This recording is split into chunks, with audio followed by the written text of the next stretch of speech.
Welcome back, everybody. Here we go. Back to more adventure. First office.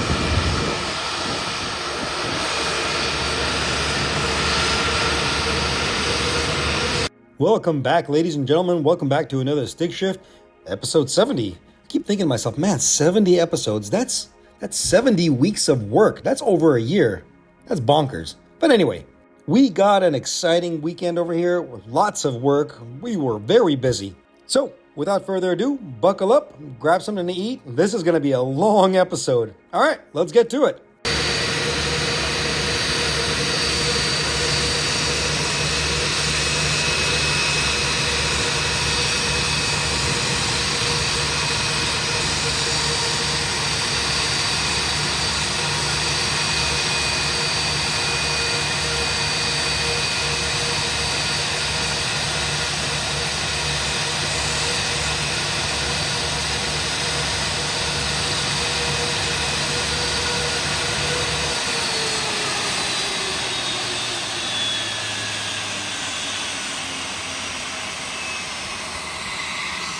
We begin with this beautiful Airbus 321, and this one just came in. It's a live flight, so we're going to do a nice little walk around, making sure everything's A-OK. Check the engine oils, making sure brakes and tires are A-OK, making sure all the big pieces are hanging, and then we're going to go upstairs because there's a surprise waiting for us.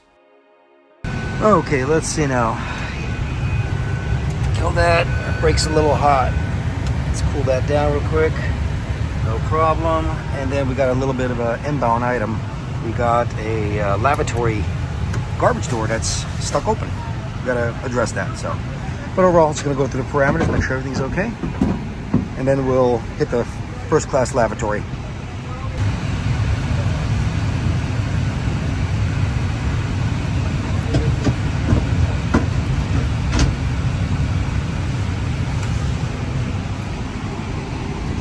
Okay, there's the issue. That's supposed to spring back closed. And as you can see, they have little springs in here that we can change out. Okay, so let's give you a little bit of context on what's going on and why this little trash door is so important. The trash door and the trash compartment is a sealed environment. Not anything to do with pressure, just sealed because if there was anything inadvertently dropped down there that is flammable and catches on fire, that door needs to be sealed or spring back closed. Well, the reason for it is because you're going to see it here in a second. There is a fire extinguishing bottle that will discharge fire retardant inside of the trash can. In order to prevent any kind of flames to go outside of the trash door, that door has to always spring back closed. And believe it or not, that is a no-go item. Well, let me rephrase this. You can make it a go item, but the whole lavatory has to be basically inoperable. I will have to shut it off and lock it out and not allow passengers to use it. But this is a first-class lavatory because not only for passengers, but as well as for the pilots and the flight attendants, we got to address the situation and we got to fix this issue. Okay, let's fix this thing. Oh, the garbage can and stick our hand all the way in there. Put some gloves on with this one too. But yeah, pretty cool. I've shown you guys what's underneath here. The red bottle is the fire extinguishing bottle. There is a little bit of a fuse plug there. It's pointing down into the trash chute. As soon as temperatures arise beyond its limitations, that little fuse plug will melt and it will disperse the fire retardant agent into the trash bin. Okay, let's get to work. With the trash can removed, now we have exposure and we have access to the door itself. That little black unit is a little damper. It basically allows a door for a smooth transition to open and closed, so it won't snap on your fingers, basically. It's a very simple removal, just a couple of clips right there, and then the door also has to come off so we can remove the actual springs that we're talking about. Now, that was the easy part. The hard part is actually taking off the door. So this is a very tight compartment. It's very difficult. I'm 5'6", and I have a hard time doing this. Well, ended up being the springs. So I gotta take the whole thing off. Yeah, the springs are gone. It's okay, I got the new springs right there in the bag. After about 10 minutes of fighting this thing and lots of curse words and finally getting this thing out, yeah, it's held down by a little rod in between the hinges. You pull the rod out and then you replace the springs. And then it goes right back in. You can do a little ops check right here and then reinstall the door. Now the door fully closes, all sealed up, and now we clean up. Yeah, that was a tight spot. I was sweating so much. Even the flight attendant, they were so kind. They gave me a big bottle of water. Yeah, it is what it is. Let's keep going. Whew, that was a pain. Man, that's a tight spot. Anyway, it's good to go. Off to Dallas with you. The rest of this day was pretty much routine. Nothing really eventful happened. Nothing for me to document anyway. Or I should say show you guys, because it's just repetitive stuff. I think I've shown you walk around or servicing engine oils a million times before, so I'll spare you on that one. But I did get to capture some beautiful airplanes taxiing by and some gorgeous takeoffs. So enjoy some airplane spotting.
Every time I see that airplane or that livery, it still looks like a pair of socks to me.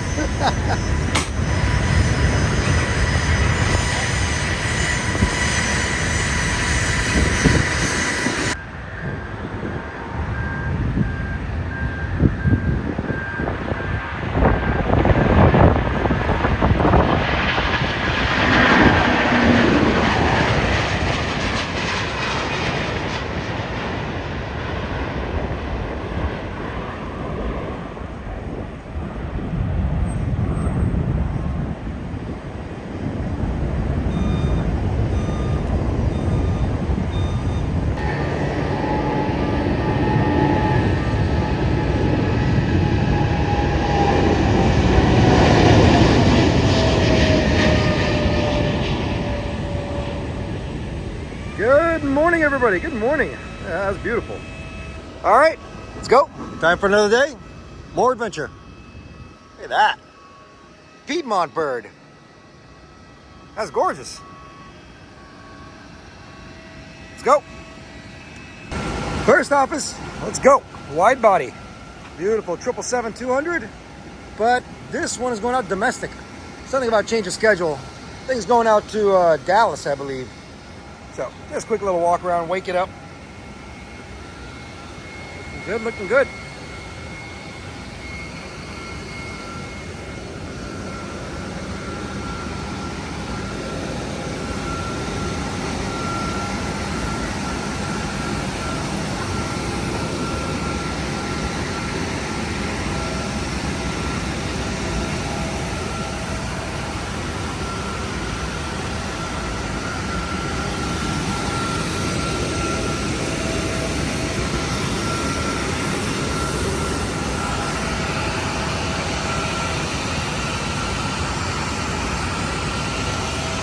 Even got a little bit of rain.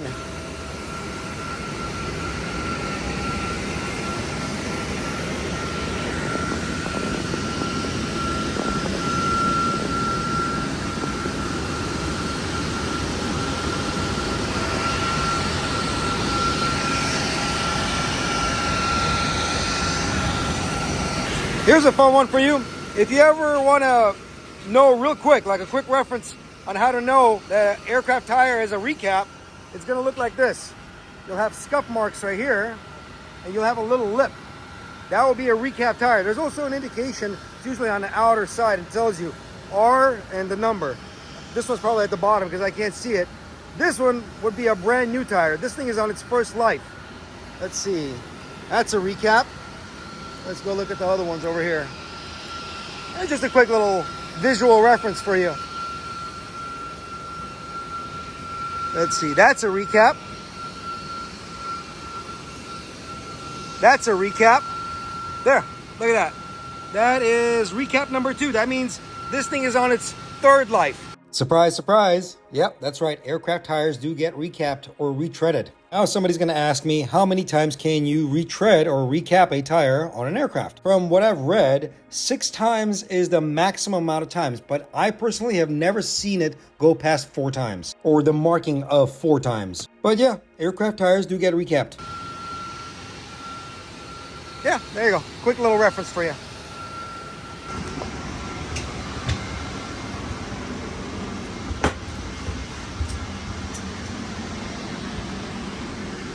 Quick little walkthrough, and then we'll go check parameters. Like I said, this is a domestic flight.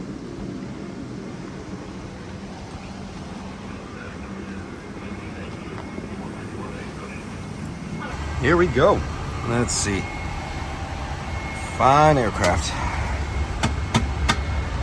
Stats are good.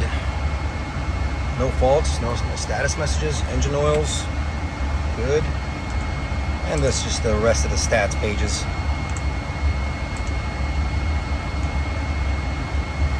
But yeah, overall, good airplane. Oh, most important part, always make sure the fidget spinner are working. No go item. I'm just joking.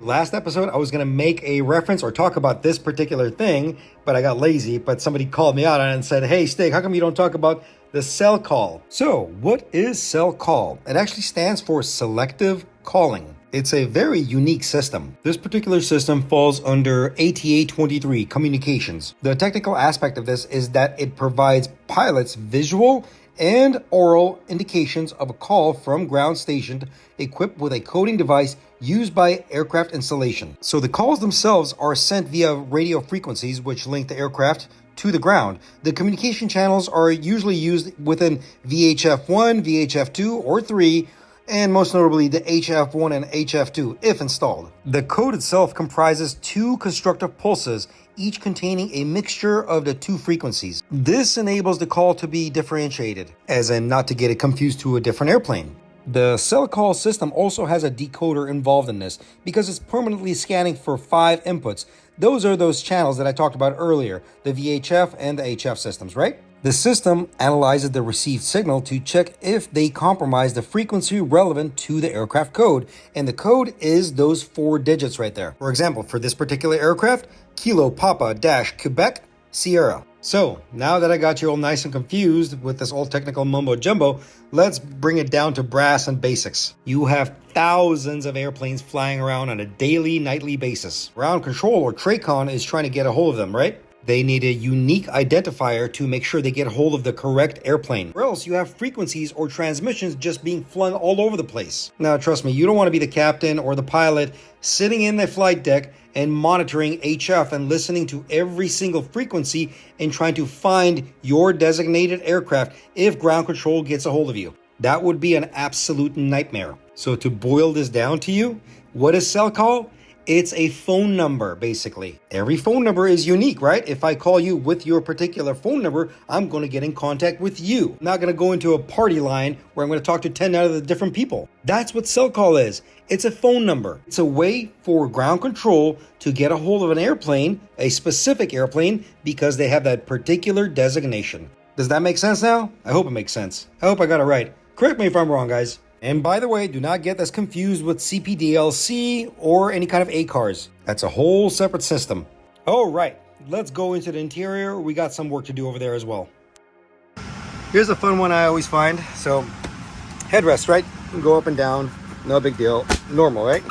Well, sometimes passengers will kind of too roughly go up with them and they'll get stuck. You see that right there? This little bracket, it goes beyond those two little screws. You gotta kind of pull it back and bring it back down and it'll seat. You'll see in a second here. There, that's what it's supposed to look like. But yeah, sometimes passengers will just lift up a little too rough and it'll go past those points. That's all right, not a big deal. Okay, I'll tuck that in just a bit more. I guarantee you that one exactly the same way. Yep. See it? Just gotta kind of lift and pull down and then put it back in its place. There, easy. Anyway, here's another one for you. The pouch looks broken, but it's not broken. It's actually held on by a couple of clips. This is also a quick, easy fix. It's right down here.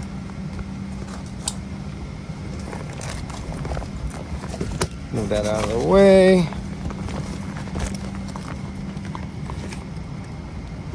Where is it? There it is. See that? There's another one on the other side. They just clip together. Yeah, you'll see it in a second here. There's the other one. Just clip it together and it goes right back to where it should be. See? Just like that.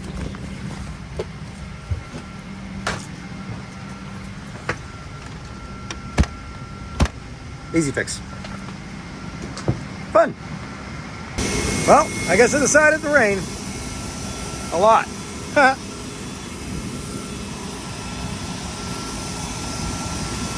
I've said it before, sunshine, wind, rain, snow, doesn't really matter. These airplanes don't care. They still have to fly and we gotta keep on working. But it's okay, I don't mind at all. I wouldn't have it any other way. For me, I enjoy being outside no matter what it is. I personally could not survive in a cubicle, you know what I mean? But in any case, I wouldn't have it any other way. I love this.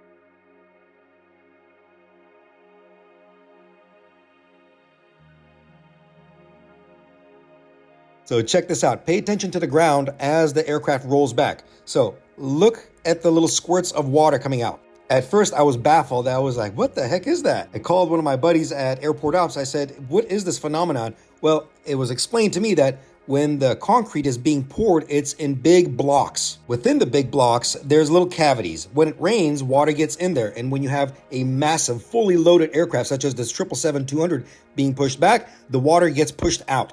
Just gives you a reference and an idea of how actually heavy these airplanes are. I thought it was a pretty cool phenomenon. But yeah, look at that. If you guys ever work on other airports, have you guys ever seen this? Let me know.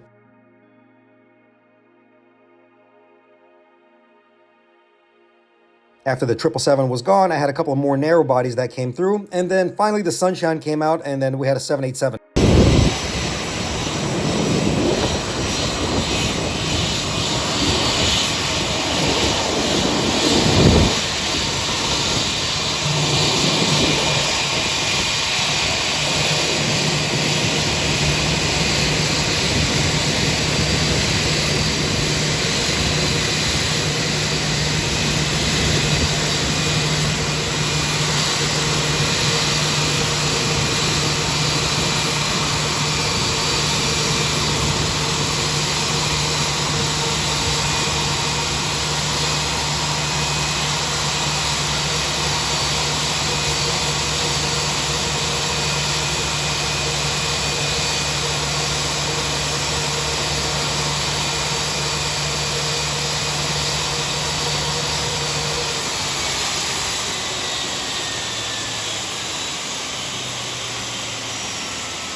Next, Elvis, look at that. The sun came out too.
Here we are.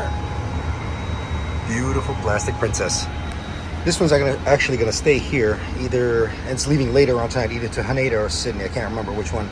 But all we have to do is just service engine oils. Yeah, that's about it.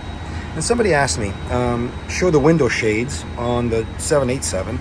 So, see, it's much like the 777 and the 737. It's got a little rail system up here. Right? There it is. You see it? It's all across like that. So what pilots will do is they'll come down into this little cubby hole and we'll grab these right here. But they also got another little option. Just like in your car. I'm assuming that's for the front. But yeah, they use this as a window shade. Yeah, there you go. Now you know. Fun. Don't worry, I'm going to put this away. Seriously, just like my car.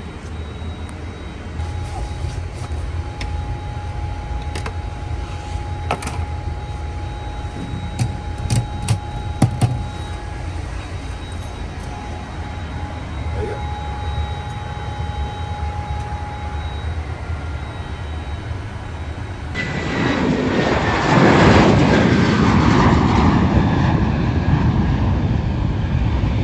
A lot of people call the 757 the pencil in the sky, but I call it the Ferrari of the sky. He's beautiful.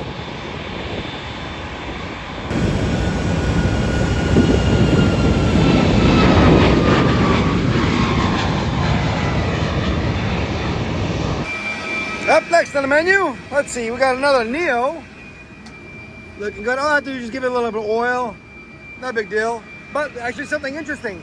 This is a little bit of a different of a Neo.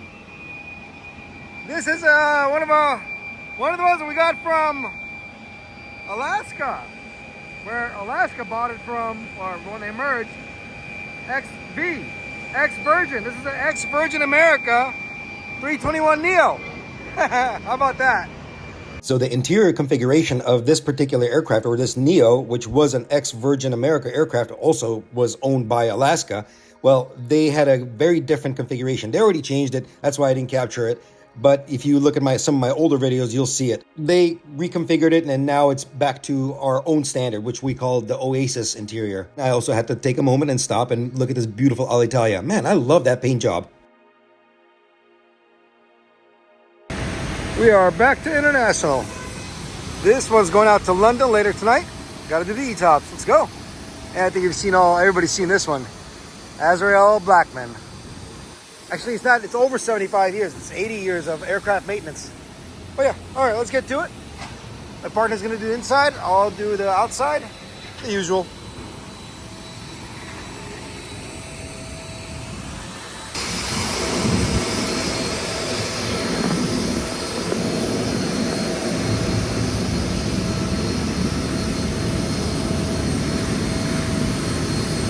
No, why not? Let's send it out with a little bit of love. There you go.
I just come up and help my partner with the rest of it.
Last flight of the day. He's going out to Heathrow. I'll see you guys bright and early in the morning.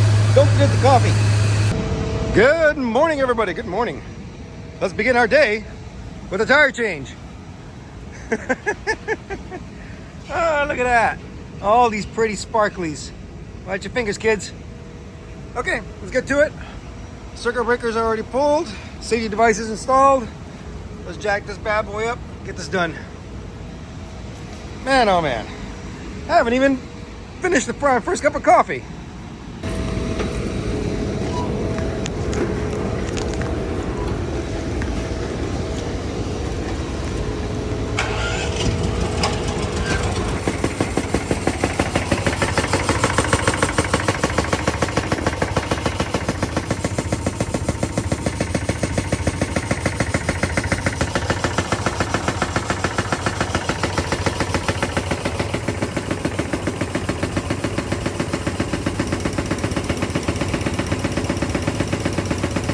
So I remember somebody asking, Stig, what happens to the aircraft when it gets jacked up? Is it the whole airplane being jacked up or is the strut being compressed? Well, it's a little bit of both.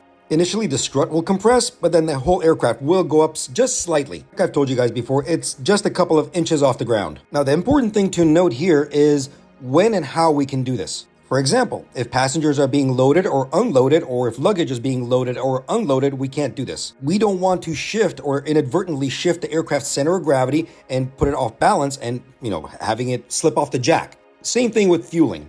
Now, with that being said, let's say the aircraft is already loaded with the passengers and the luggage and fueling is completed. Yeah, we have no problem. We're just going to install the safety devices and we can perform the task. I think at this point, you guys see me change more tires than I can count on my fingers and toes. Y'all are certified YouTube technicians. Come on over, help me out. Hold the flashlight at least. All right, let's keep going.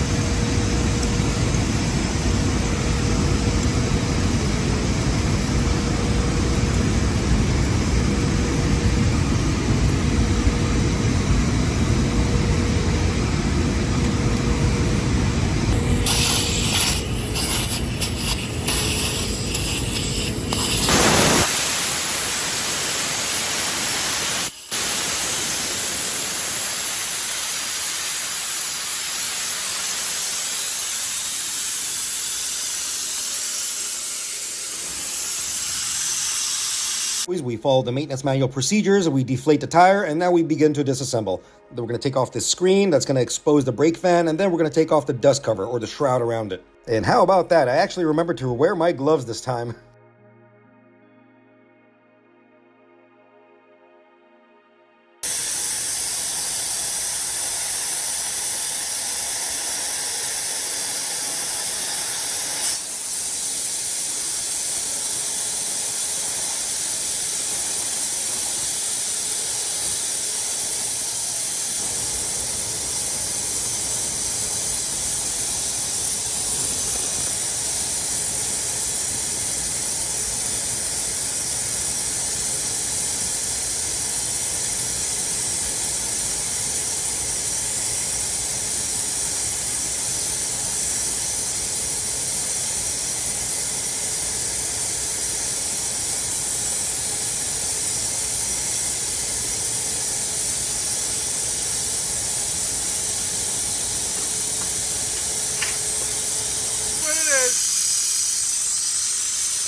No, I just realized I am horrible at giving step-by-step instructions, but you know what? There's a very good friend of mine. You probably guys have seen his channel as well. His name is Tomas. You can find him at zeto.r. He is an incredibly good friend of mine and an excellent technician. Here it is. You guys need to go check out his channel. He's an incredible technician, and if you want a comprehensive step-by-step instruction on how and what I'm actually doing here, go check out his videos. 10 out of 10, highly recommend. Okay, back to our own tire right here. We're going to take off that V-band clamp, which is already on the floor, and then we're going to take off this assembly, and then we're going to proceed on to the main axle nut. You're going to see a couple of anti-rotation bolts.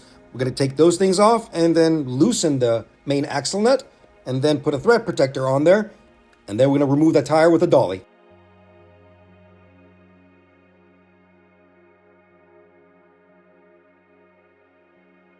Here we go, the wheel assembly being removed exposes the brakes. These are carbon ceramic brakes. Do a nice visual inspection, clean off all that old grease, and then we're going to reapply brand new grease. This is going to be the brand new wheel assembly. We're going to put that dolly underneath, slightly lift it, and then slide it on. One thing I always forget to mention to you guys, we leave the brakes applied because we don't want those rotors turning. It makes it easier for us to slip the wheel assembly onto it. Those keys on the inside of the wheel assembly slide onto the brake, as you can see right there. Once the wheel is all the way on and seated, and then we have the main axle nut on there securely, not torqued yet, just on, then we go ahead and release the brakes so we can turn the wheel, because we do need to turn the wheel as we're torquing it. The reasoning behind this is to seat the bearings. There's always an initial torque for this particular aircraft tire, for this aircraft model. It's a 300 foot-pound range initial torque. Then we loosen and then re-torque on a final torque, which is about 150 foot-pounds. Different aircraft have different torque values. Once again, we're following aircraft maintenance manual procedures. We do not deviate from this.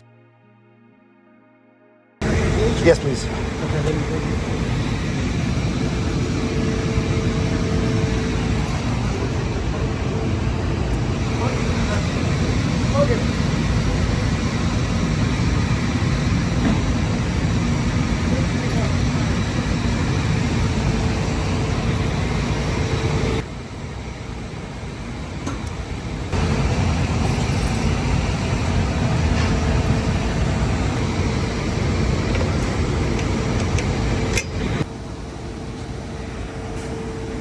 And that's how we do that. She's got some new shoes.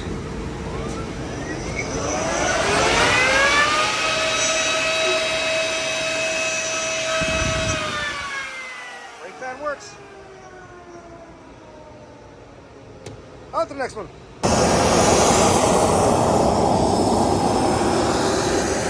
And we're back to a 737. Let's go. One of our Maxes. This one just came up from the hangar. He's gonna do a nice little once over.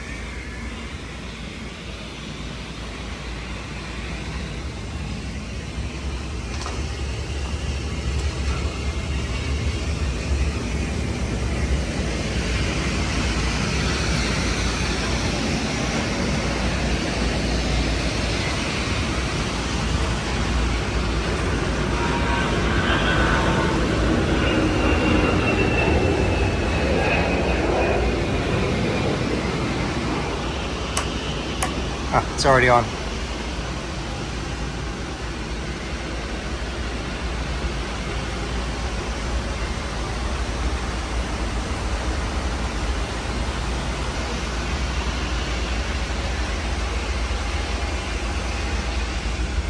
So I've talked about a lot of the 737 wheel well components, but somebody brought it up the other day and they asked, Stig, what are those two actuators that are kind of angled and sticking out? Well, these units are very specific. They are for the Autopilot aileron actuators. Now, this is a 737 MAX, but you can also find this on the 737 NG or the 800 models. Not to go off topic here, but the biggest difference between the 737 MAXes and the NG models, the only thing that's actually different is the spoiler mixer unit. On the MAX, it's fly-by-wire. But we're gonna go back to these components right here. Once again, these are the Autopilot aileron actuators. Now, the aircraft itself is still a direct control cable-driven, hydraulically assisted system. When the pilots engage the autopilot, these actuators take over. The system is still linking itself into the input shaft and going out into the output cables, which run to the aileron. And I think the rest of this is kind of self-explanatory. Autopilot is there to relieve the workload of the pilot. The big massive vertical rod is the input shaft. At the base of that rod is the aileron feel and centering unit. Right of that rod, horizontally,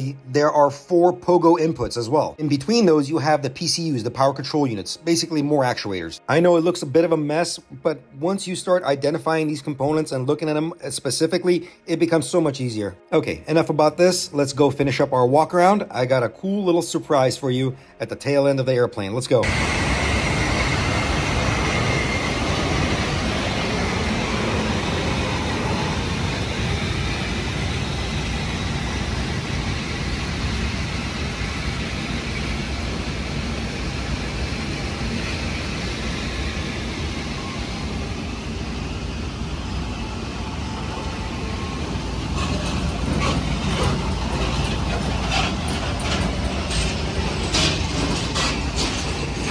I was walking by. Oh, look at one of the panels. The latches was out. Well, since we're here, let's take a look. Okay, don't panic. Don't panic. Sometimes when the airplane is taxiing or being towed, time to time, a panel or a latch might get popped open. It's not a big deal. This is why we do a walk around, making sure everything's okay before departure. And I'll even give you a better scenario. Look how the door is opening and closing. Even if the aircraft did take off with that latch open, or let's say if the door was even open, the wind is going to catch it and just going to slam it shut. When they build these airplanes, they think about this kind of stuff. But once again, this is why we do a walk around, not only maintenance, but as well as pilots, ramp. There's 1,000 sets of eyes looking out this airplane. In any case, since we are here and the door is going to be accessible and open, let me show you what it looks like inside this unpressurized compartment, better known as the hellhole. This is actually where the horizontal stabilizer lives on a 737 MAX. There you go. That's what it looks like. That's your jack screw. Pretty cool, huh? That's your pressure bulkhead. And all the fun cables that run through. Fun. Anyway, let's close this panel. Probably popped open during, let's see, when they drove it over here. Oh, got the light.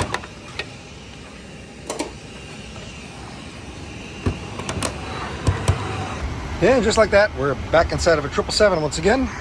Get this one ready to go international.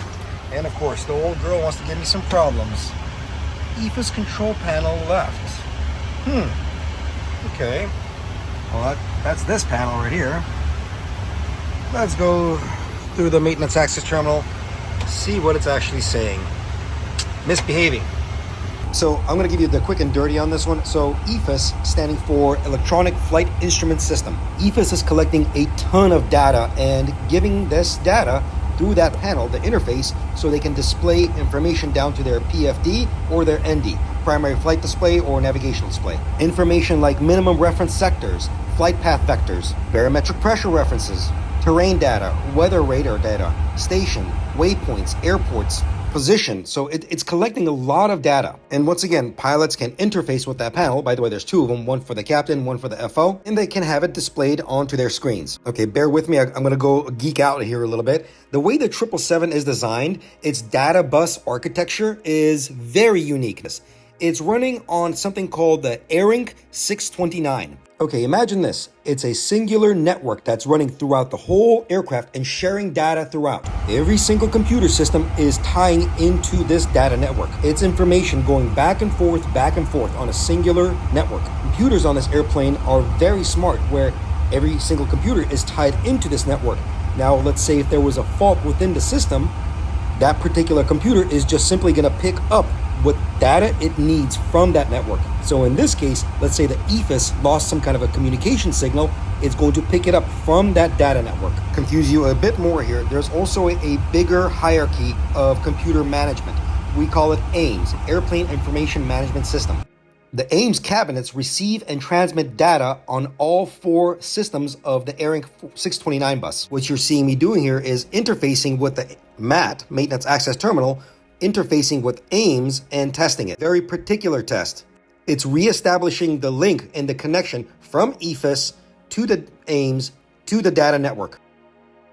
Okay, I'm gonna walk through the cabin and that's it, ready to go. Then we gotta do paperwork. And the most important thing.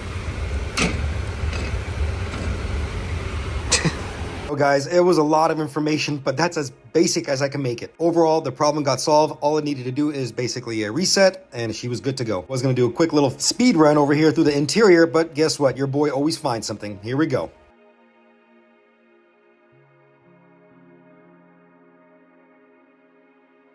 And of course, we always gotta find something.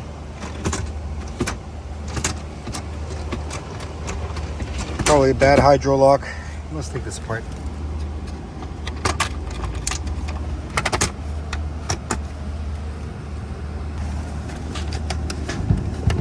Yeah, see, that's a bad hydrolock.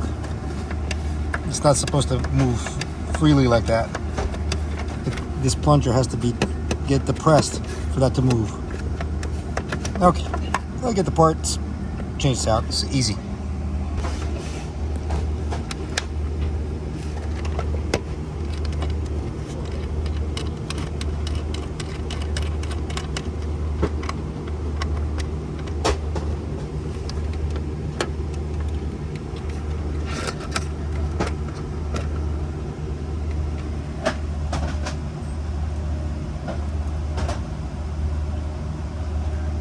Okay, here's the new parts. See, it doesn't collapse as easily. So basically put it back together just like how we got it out, this way, and adjust it proper. Okay, let's get this done.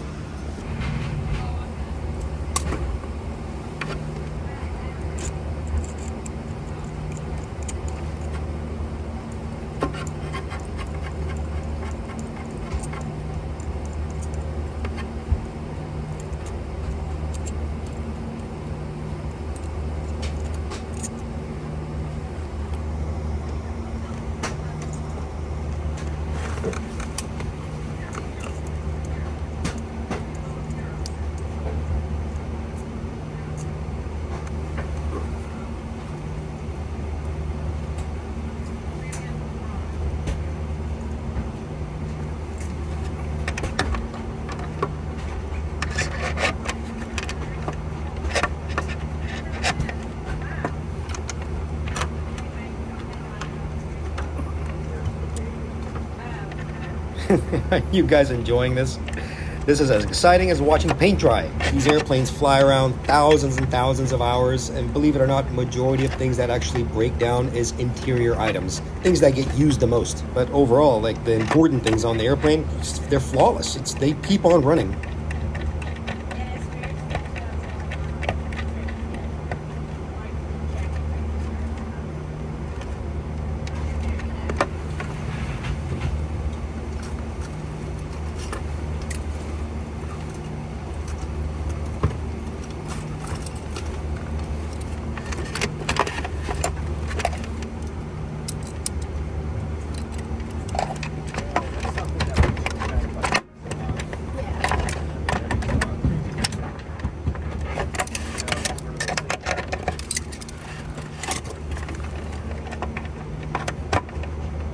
Okay, we got it nice and tightened up. Now we install the plunger portion of it. This is what actually activates the hydrolock itself.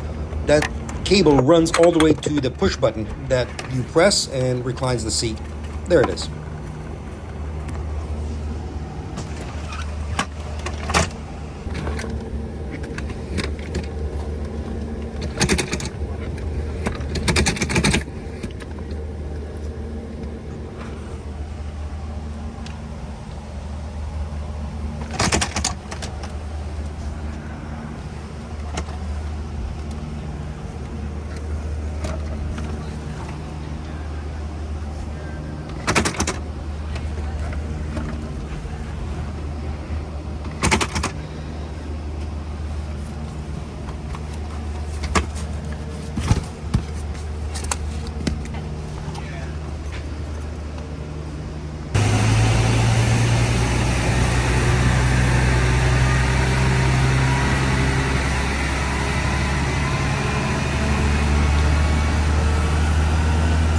Well, that's it for the maintenance portion of it. The rest of this video is going to be brake riding. So as always, I'm going to leave the audio with the ATC on. Enjoy. You got it. Let's go. Move some airplanes. Time for fun.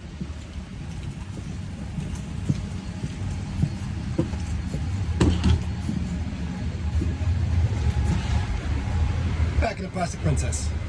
Let's hit this up. Good afternoon, sir. We're parked at Bay 941 and request push and start.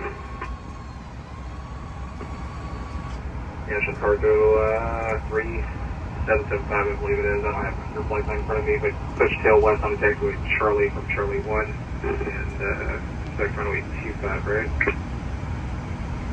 Right, the National Cargo 3075, push tail west facing Charlie 1, expect 25 right.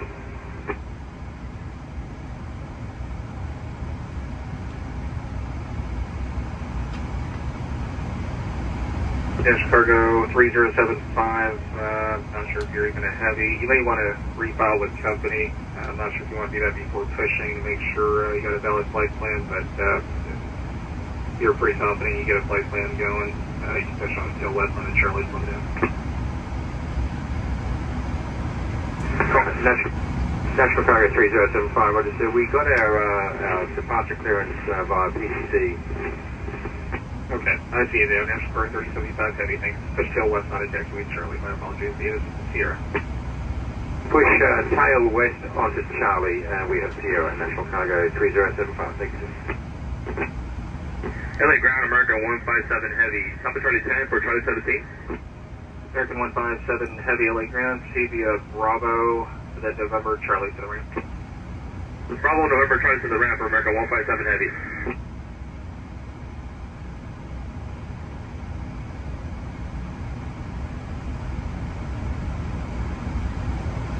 Spanier 69er Heavy, Monitor Tower 120.95. Point 120.95, Spanier 69er Heavy.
Scout 6458 Eagles Nest with Sierra.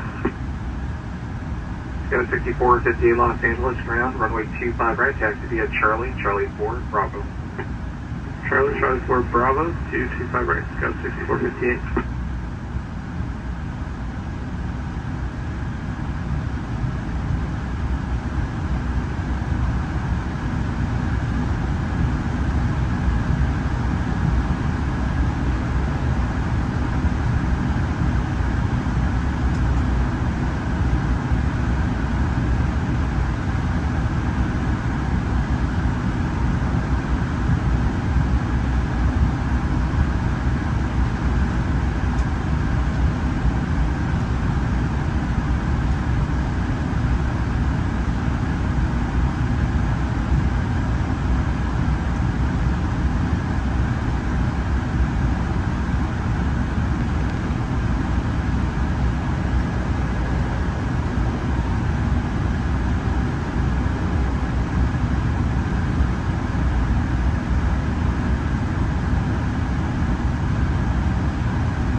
64, 58 monitor tower, 12095. Monitor tower, Skyline 6458.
Ground, JetBlue 288, Charlie 9 was here.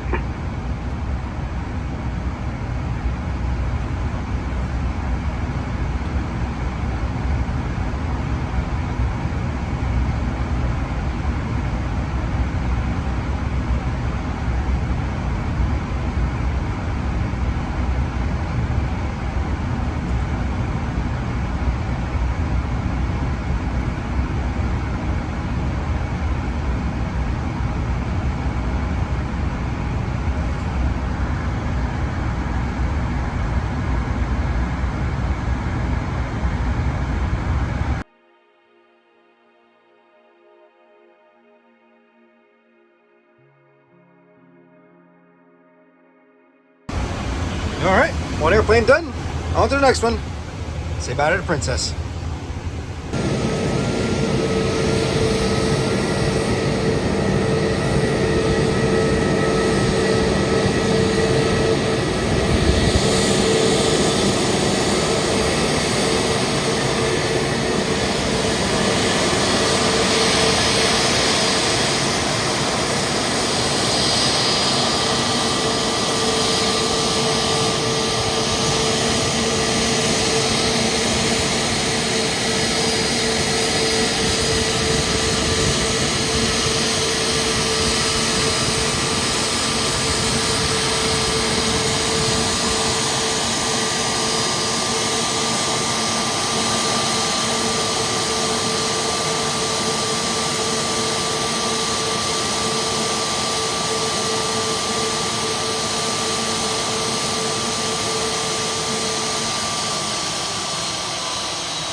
Ride number 2. Let's go.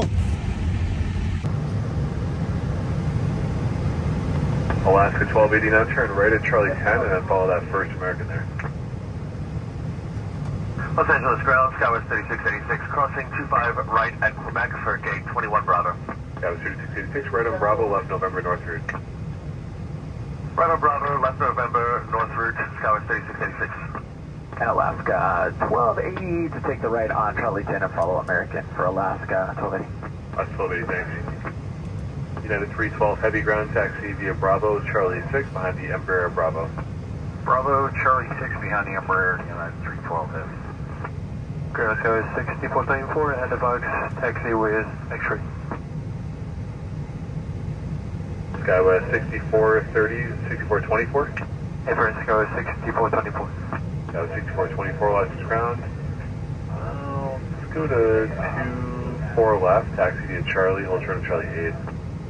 24 left via Charlie, hold short Charlie 8. Let's go 6424. Shaman 829 Heavy, continue Bravo, Charlie 10. Continue Bravo, Charlie 10. Stand at 829. Sky House Guys 3356, 69 Bravo, ready to push. Sky was 3356 ground, good evening. Push tail east, likely 24 left. Push out east, likely 24 left, guys 3356, good evening. And the last one, 193, monitor tower 2095. 295, last 193. Sky was 6424 now, hold short of Charlie 7. Hold short Charlie 7, is any chance to go to 5 right? Sky was 6424, sure. 25 right, taxi Charlie 5 Bravo behind Alaska. Charlie 5 Bravo, behind Alaska to 25 right, Sky 6424. American 3175, contact the ramp on 131.07. 13107, American 3175. Alaska 1280, same for you, ramp is 13107. Yeah, that's probably. LA Grand American 51 Bravo, ready to proceed to Charlie 15. United 77, thank you. And American, say again. Ready to proceed to Charlie 15, American 51 Bravo. American 51 Bravo, proceed via Charlie, hold short of Kilo. Charlie, hold short, Kilo, American 51 Bravo. That was 6424, monitor 12095. 12095, Sky 6424, thank you. Ground Alaska 278, checkpoint 2 for 68 Bravo. 278 ground, Bravo Charlie 7. Bravo Charlie 7, 278. LA Grand American 46 Bravo at the top of Charlie 9 to Charlie 5. American 46 Bravo, SS ground. Proceed Bravo to Charlie 5, behind Heavy United on Bravo. Bravo to Charlie 5 behind Heavy United American 46 Bravo.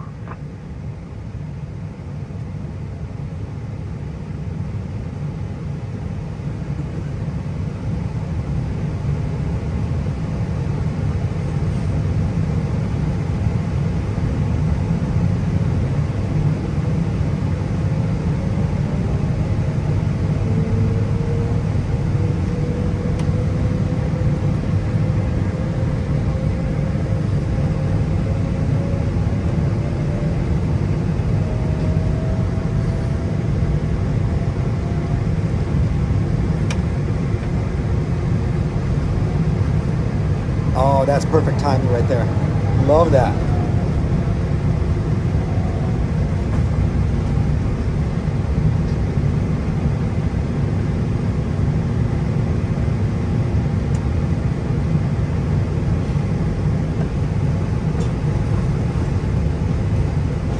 Shaman 829 Heavy, left Charlie 10 to the ramp.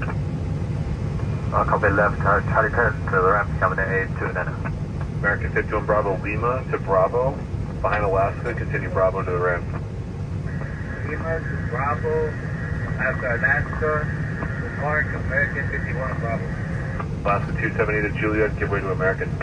Juliet, give way American, Alaska 278. United 1915, hold short of Charlie, X-ray. United 1915, ground, runway 25 right, taxi to Bravo. 25 right via Bravo, United 1915. American 2802, Bravo to Charlie 9. Bravo, Charlie 9, American 2802. United 312, give way to company, then taxi in. Give way to company and then in, United 312 Heavy.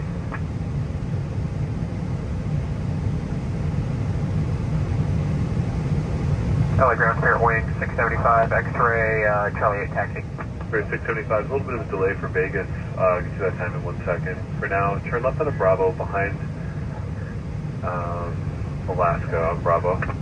Alright, left turn on Bravo behind Alaska, Spirit Wing 675. 30 minutes. I'm going to bring you somewhere to hold. Do you want to shut down? Yeah, we'll probably want to shut down. It's going to be 30 minutes for 675. Great 675 permanent. The official time is going to be 0328 to 31. 0328, Spirit Wings 675. American 51 Bravo, right at Bravo 13, Charlie to the ramp. Bravo 13 to the ramp, American 51 Bravo. S3356, just push X-ray taxi. That was 3356, runway 24 left, give way to Spirit, and then taxi via Charlie Lima, hold short Kilo 1. 24 left, Charlie Lima, short of Kilo 1 after Spirit, Sky 3356. Ground, Air Canada 557, Charlie 7, picture. 5572 left for traffic. Turn right onto Charlie, follow the Embraer. Turn on Charlie, follow Embraer, can 557 for 24 left.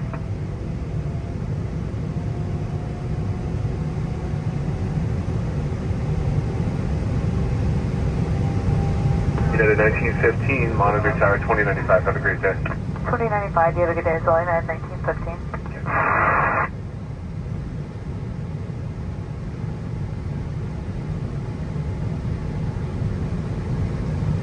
Alaska 278, give way to the Air Canada coming out. Alaska 278. Skywest 3356, you can start engine up, please.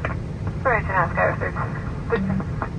Spirit 675, taxi Bravo, all the way down to Charlie 1, and then turn left on Charlie and hold short Charlie 3. Bravo, Charlie 1, Charlie, hold short Charlie 3, Spirit 675, and we're good to shut down there? Yeah, once you get to short of Charlie 3, you can shut down there. Alright, we'll set 9 short Charlie 3, 675.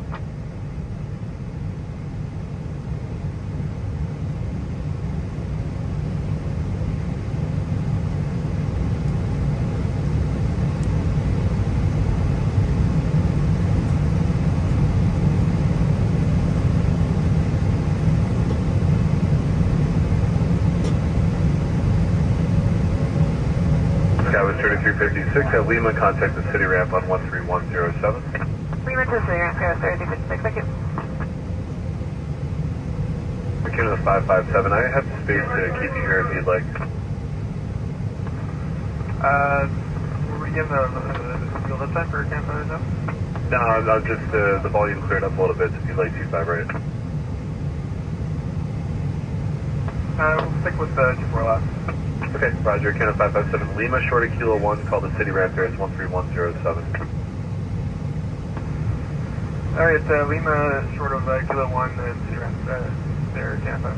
Skywest 3256, at Lima, pass behind the American 777. Lima behind American 777, Skywest 3356. Last 1048 ground left on.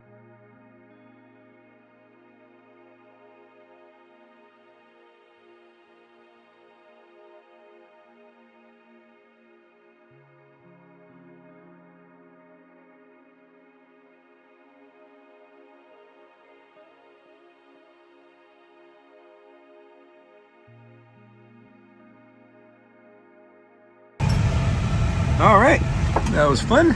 Let's see now. Hydraulics off. Where is it? It's too dark. Beacon off. We had that off. Good to go. You get a ding. And then we shut down the APU. There it is.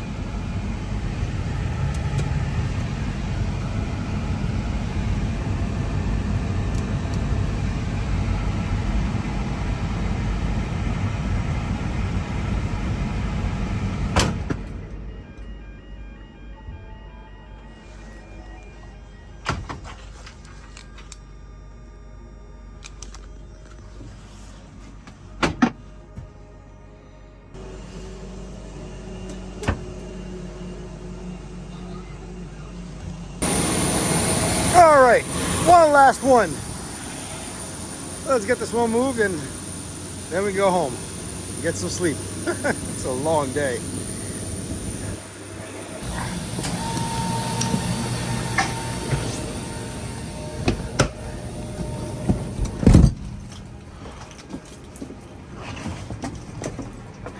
Let's get this going.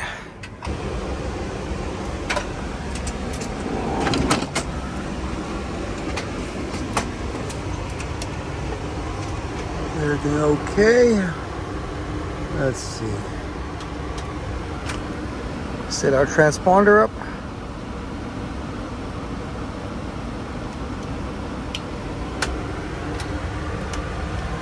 And away we go.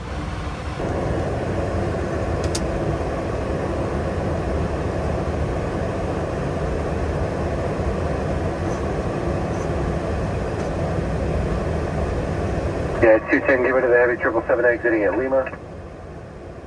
Give way to the Heavy United 210 at Lima.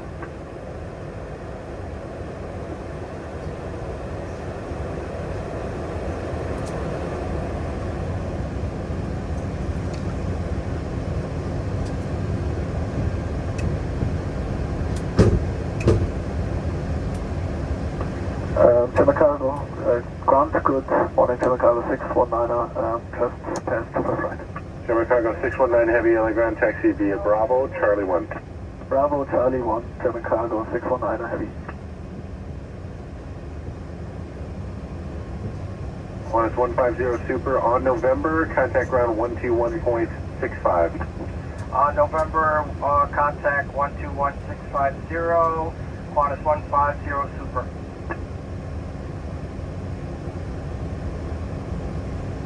Airway ground, American 48 Bravo, ready to proceed to Charlie 15. American 48 Bravo, proceed via Charlie, Kilo, Bravo, then Quebec to the ramp. Charlie, Kilo Bravo, then Quebec to the ramp, American 48 Bravo. I'm sorry, American 48 Bravo, I missed it. Charlie 13 or 15 tonight? Charlie 13. Sorry, I'm hearing both of them. 1-3 or 1-5? 1-5. Okay, thank you.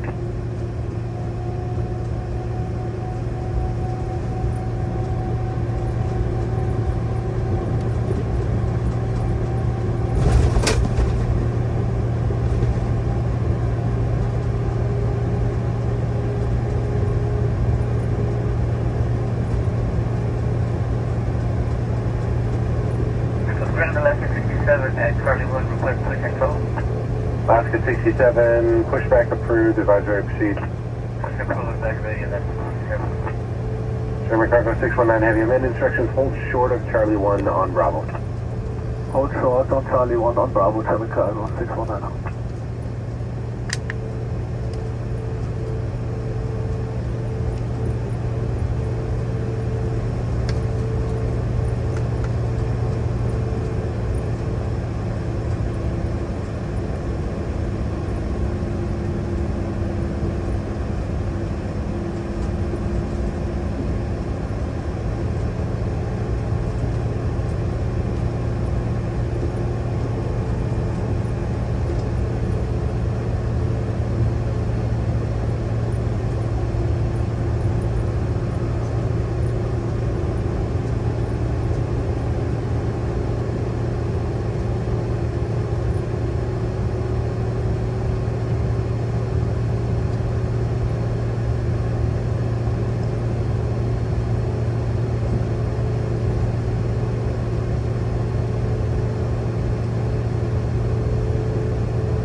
Los Angeles ground, Dynasty 5221 on Alpha.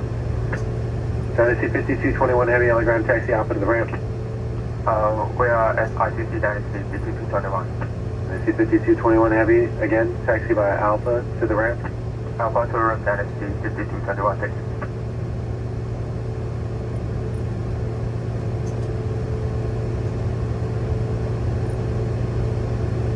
Ground November 1680 Whiskey, we're at signature with Zulu, looking for a flow time to Vegas. November 1680 Whiskey, Roger, stay light. LA Ground American 1675, spot 1 with Stig. American 1675, LA ground, push tail west on Charlie for 25 right. Alright, push tail west onto Charlie for 25 right, American 1675. Ground Alaska 67, ready for proceed. Alaska 67, proceed via Charlie, short of Charlie 4. Charlie 4, Alaska 67. German Cargo 619 Heavy, after an Alaska 737 under tow clears the Charlie 1 alley, you can proceed in. Okay, after the Alaskan, we have them inside, we're clear to go in. German Cargo 619.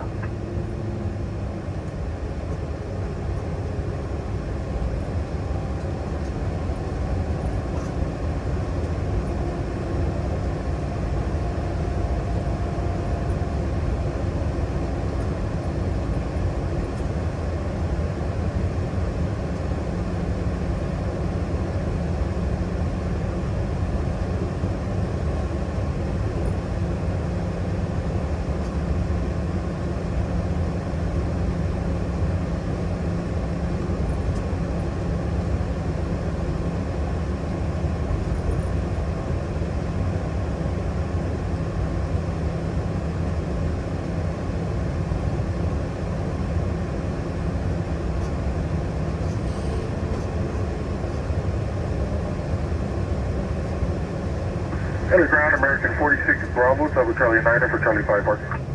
American 46 Bravo, when company clears, proceed via Bravo Charlie 5. Bravo Charlie 5, when it's clear for American 46 Bravo.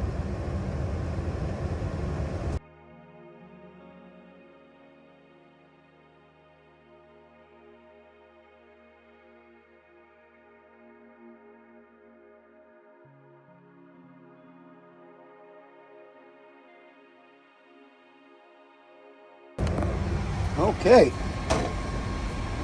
That was a nice little ride, and that's the last ride too. It's off. It's off. Off. Everything else should be good.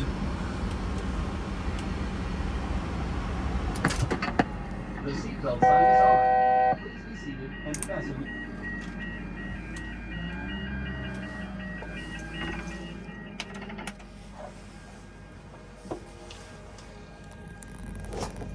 Well, that's it, guys. I hope you guys enjoyed it. It's a long week, wasn't it? That's it. Time for me to go home and get some rest.